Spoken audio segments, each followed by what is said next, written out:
Jennifer woke up immediately after she had a very strange nightmare in which she found herself in a strange village being chased around by a madman holding a very sharp cutlass. She quickly picked up her Bible, which she kept by the side of her bed, and knelt down to pray. It won't be the first time she would be having such a dream, and all the dreams were the same. In each dream, she would find herself running around a village while being chased by a madman with a very sharp cutlass. But this time, the dream was different because in the other dreams, she always escaped. But in the recent dream, the madman caught up to her and hacked her with the cutlass before she suddenly woke up. Jennifer was very scared. With her hands trembling, she picked up her Bible by the side of her bed and knelt down to pray. But as soon as she knelt down, she suddenly felt a sharp, unbearable pain in her abdomen. Jennifer fell to the ground, holding her abdomen and screaming in pain.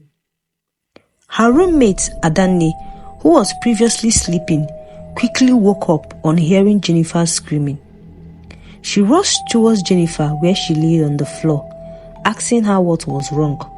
But Jennifer couldn't say anything because she was in serious pains. Adanne helped her up and quickly rushed her to the nearest hospital. When they got to the hospital, the doctor was not around, so one of the nurses quickly admitted her into one of the wards and gave her an injection to stabilize her and help her ease the pain.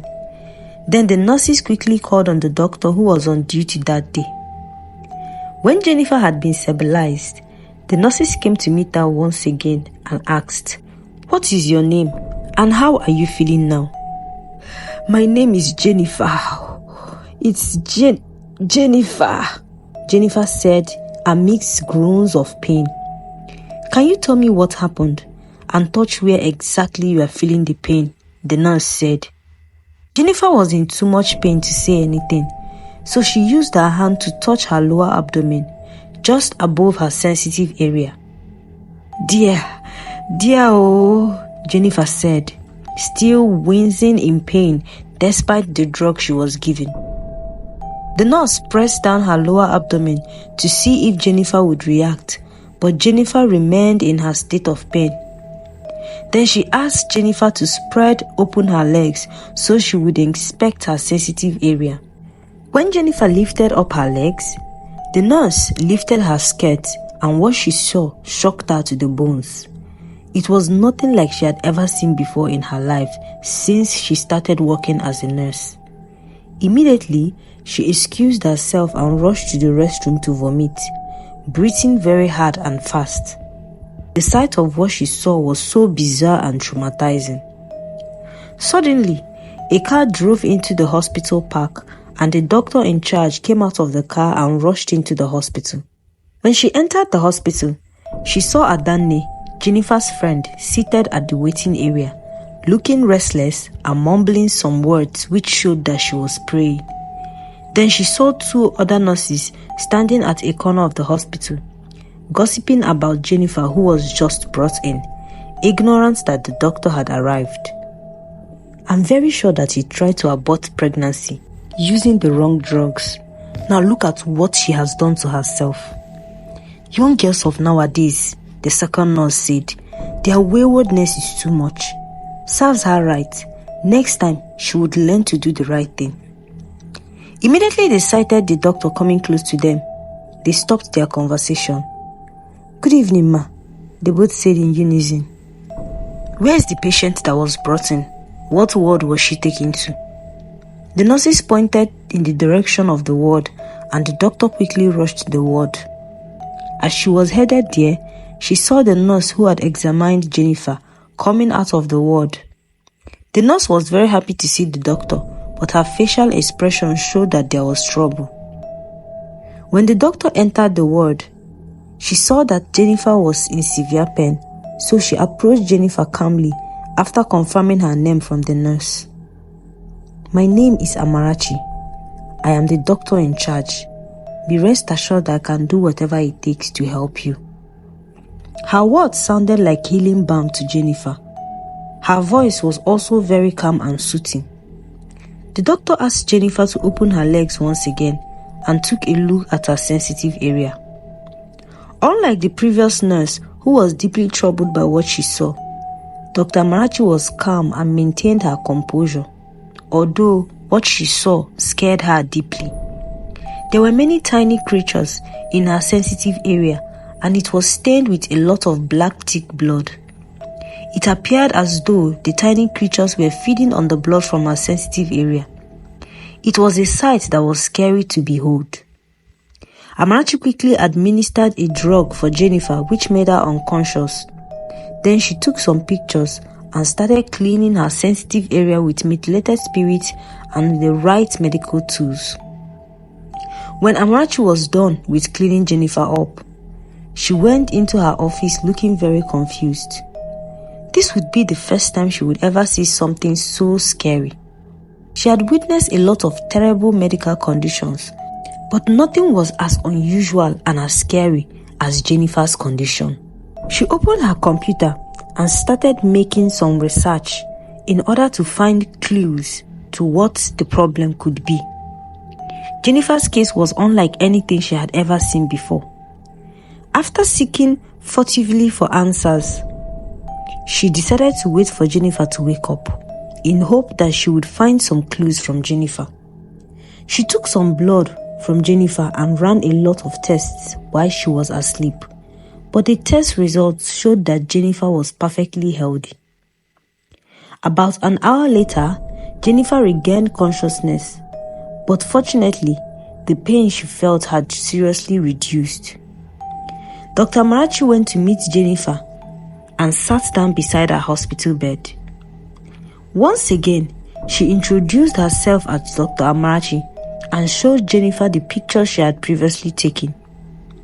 Immediately Jennifer saw the picture, she gasped in shock and started crying. Dr. Amarachi tried to console her and assured her that she would do everything within her power to cure her illness. But first, she needed to ask Jennifer some questions. When did you start having this sharp pain in your abdomen? Jennifer thought for a while and answered, Since the past 1 week, I always feel pain at night, whenever I wake up after having a terrible and scary dream. Jennifer's words piqued Amarachi's interest the more. Amarachi was a Christian, but she didn't believe in the supernatural. She was a firm believer of science and its method. She strongly believed that the spiritual realm was a myth which was fabricated to deceive unsuspecting people. But she was very curious to know more about Jennifer's predicament because it was unlike anything she had witnessed before. A terrible and scary dream? Please, tell me about this dream. Amarachi said and eased herself properly onto the bed to give Jennifer her complete attention. Jennifer heaved a deep sigh and told Amarachi, The dream started 6 days ago and it felt so real, as though it was physical. I would always find myself in a strange village that I have never been to. When I start walking around the village, a madman would see me and start chasing me with a cutlass. I would run and run to evade him until I wake up, sweating and breathing very fast. Then I would feel a temporary sharp pain in my abdomen, which usually lasted a few minutes.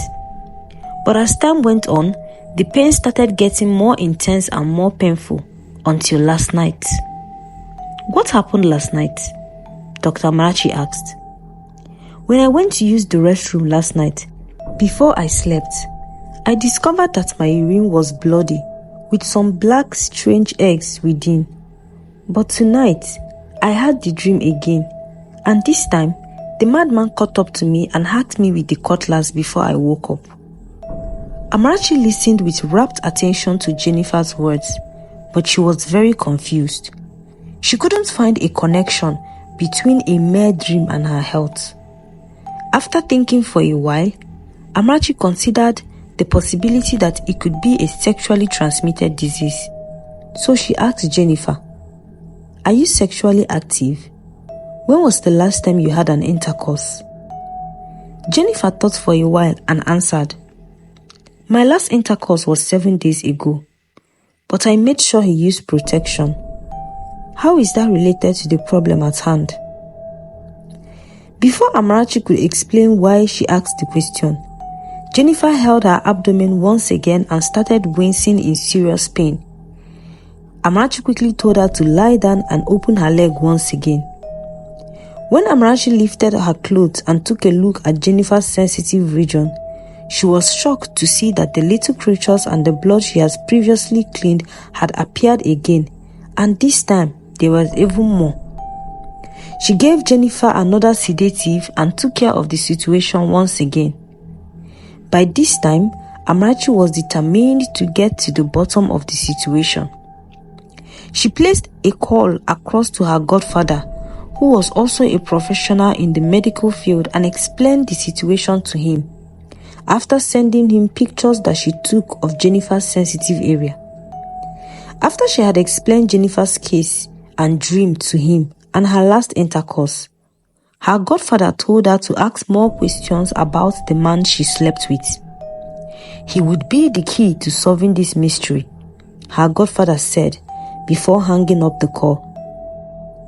When Jennifer regained consciousness this time, she felt very weak and exhausted. Her eyes were becoming pale and her skin was gradually becoming white. Her body condition bothered Dr. Amarachi a lot, and she was fully convinced that Jennifer's health condition wasn't a normal one. She told Jennifer that she had made some consultations and she needed to know more about her last intercourse. Jennifer heaved a deep sigh, knowing that she had no choice but to tell the doctor everything. Then she started narrating everything to Amarachi. Some months ago, I met a young handsome man called Chima, who claimed that he loved me with all his heart and would like me to be his girlfriend. I was already in a relationship, so I declined his offer. However, it didn't stop him from persisting. He told me he was ready to do anything to convince me that he truly loved me. He appeared to be very wealthy and would often buy and send gifts at my place of work. After 2 months, Chima was still persistent and determined to prove to me that he loved me, but I refused to give in. I told my friend Adanne about him, but to my greatest surprise, Adanne asked me to reconsider giving him a chance, despite the fact that she knew I was in a serious relationship. However, I refused to take her advice. But 1 month ago, I got a call from my mother that my father was seriously ill and needed an urgent surgery, which would cost a lot of money. I reached out to my boyfriend, but he told me that he had no money at the moment, and my boss at work declined my request to get a salary advance. I was greatly depressed and desperate to save my father's life. That was when Adanne convinced me once again to consider reaching out to Chima, since I had no other choice. After thinking for a while, I decided to reach out to Chima for assistance. Chima was very happy to receive my call. He fixed an appointment and we met 2 weeks ago. When we met, I told him about my father's health and pleaded with him to help me out with a loan. However, Chima said he cannot give me a loan. He told me he loved me, so he would give me the money. However, I had to sleep with him first.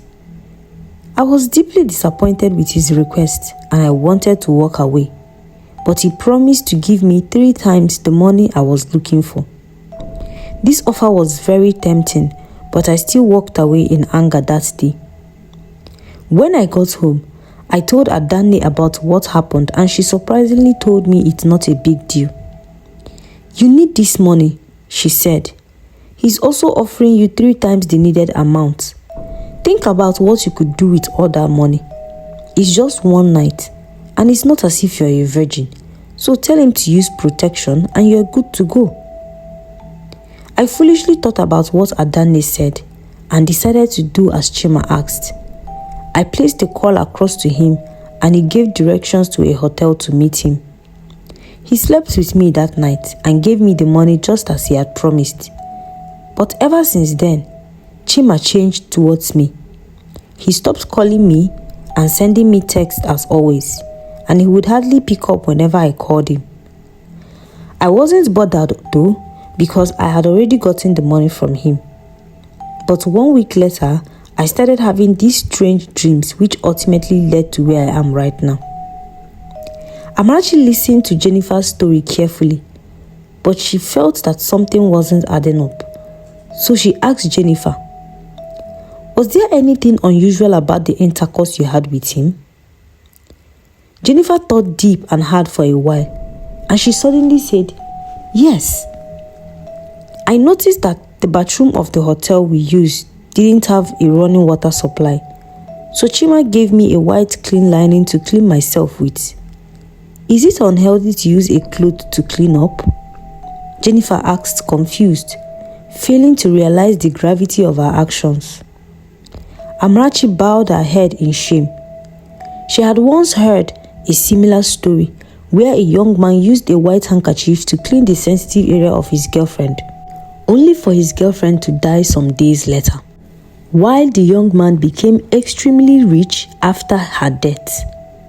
Amarachi, who didn't believe in the supernatural, was now gradually turning into a believer.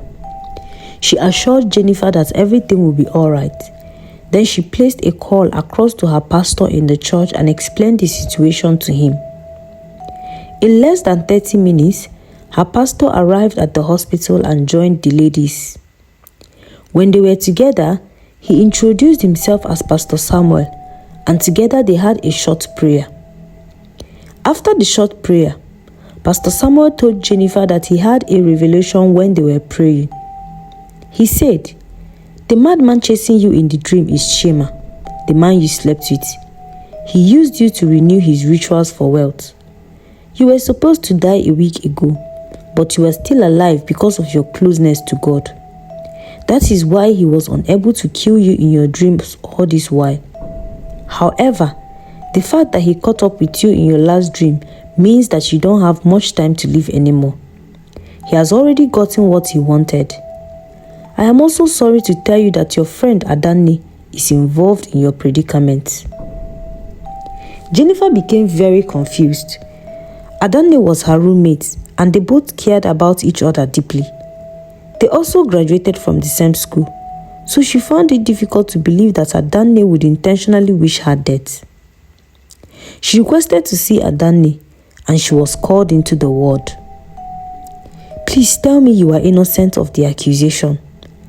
Did you know that Chima is the reason for my predicament?" Adanne pretended to be shocked at Jennifer's question, but her eyes betrayed her. "I'm sorry, Jennifer. I had no idea this would happen to you. Chima offered me a lot of money to convince you to sleep with him. The money was so tempting and I was broke. I had no choice to accept. Please forgive me." "So you knew he never loved me, that his end game was to sleep with me, and you helped him?" Adanne went on her knees and started pleading with Jennifer to forgive her. "I had no idea that this would happen. I only suspected at first when you started screaming his name in your dreams whenever you were sleeping. But I couldn't bring myself to tell you. Please forgive me." Pastor Samuel saw the tension between the two friends and advised Jennifer to forgive her friend. "The main goal now is finding a solution to the problem and not pointing fingers at who is guilty or not," he said. Suddenly, Jennifer started screaming in pain once more and held her abdomen, but this time she was bleeding in her nose and ears. Pastor Samuel quickly brought out an anointed oil and instructed Dr. Amarachi to rub it on her sensitive area after cleaning her up for the third time. Then he started praying fervently for Jennifer. Adanne joined in the prayers, and even Dr. Amarachi, who was doubting before, also joined in the prayers. As they were praying, Jennifer continued wincing in pain. It was as if the pain was getting more intense as they prayed harder. Suddenly, the lights in the hospital went off and a strong wind started blowing inside the hospital ward. scattering all the paperwork and destroying some of the hospital equipment. The whole world was a mess. Dr. Marachi and Adanne wanted to run, but Pastor Samuel told them to remain calm and continue praying. So they listened to him and overcame their fear. As they continued praying despite the scary occurrences, a man and woman dressed in red gown appeared inside the hospital ward and started laughing hysterically like witches. Then they pointed their hand at Jennifer, who was still shaking in pain on the bed, and said, "Stop meddling in our affairs. This woman is ours and there's nothing you can do to save her. She has been sacrificed already and it's only a matter of time until she dies." Dr. Marachi was petrified and Adanne was even more terrified. They quickly ran to hide behind Pastor Samuel, who turned to face the strange people. Then he told them, "She's not yours. She's the daughter of the living God. In the name above all names, in the name of Jesus Christ, I rebuke you and cast you back to where you came from." The man and woman started vibrating and shaking. Suddenly, they started screaming and eventually disappeared. Immediately they disappeared, the atmosphere in the hospital became calm and lights came back on. Jennifer, who was previously in pain, stopped holding her abdomen and sat up. The pain left her completely and she felt very okay. Dr. Marachi checked her sensitive area and was surprised to see that it was normal, as if nothing of sort was ever there in the first place. Together, they started singing songs of praises and worship. They thanked Pastor Samuel for coming to their rescue and also appreciated Dr. Marachi for her assistance and for thinking outside the confinement of scientific boundaries. Jennifer slept at the hospital that night and woke up peacefully the next morning without having any nightmares or feeling any pains. Afterwards, she was discharged and left the hospital with Adanne. On their way back home, they saw a madman on the street with people gathered around him. When they looked closer at him, they discovered that it was Chima, the man who tried to kill Jennifer for his selfish gain. His luxurious car was parked by the roadside and he was seen eating rubbish at a waste bin.